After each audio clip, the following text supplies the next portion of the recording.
A woman has filed a $350 million lawsuit after she says she was wrongfully arrested after the deadly biker gang shooting in Waco back in 2015. Today, her attorneys spoke about the lawsuit outside the federal courthouse in downtown Houston.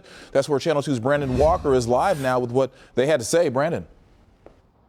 Yeah, well, for starters, Keith, attorneys of Morgan English say that she's a bank teller. She's never been arrested. And so while you may be scratching your head over why she was arrested, in terms of this case, the Waco shootout, that narrative is actually pretty common with many others who are arrested, according to the representation, arrested for no reason, no evidence for their arrest. The attorneys of English point to the evidence that was used against her, information they say was not true. And so because of that, they say their client's life was ruined. And so today, they filed a lawsuit seeking for damages.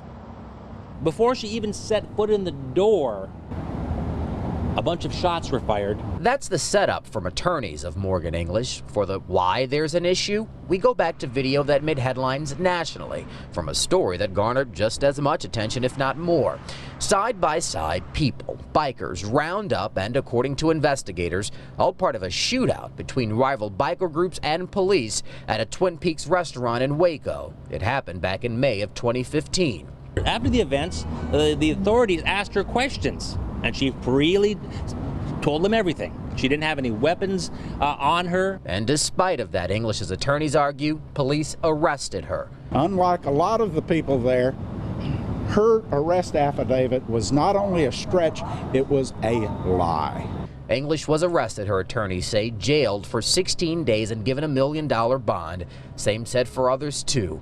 English's attorney used evidence they say investigators at the scene used against her. Evidence they argue was wrong. For one thing, patches trying to tie her to a certain biker gang. They had absolutely no proof of any of that, and they do not even today, even almost 2 years after. They've never even found any information on Morgan that she's involved in any illegal activities.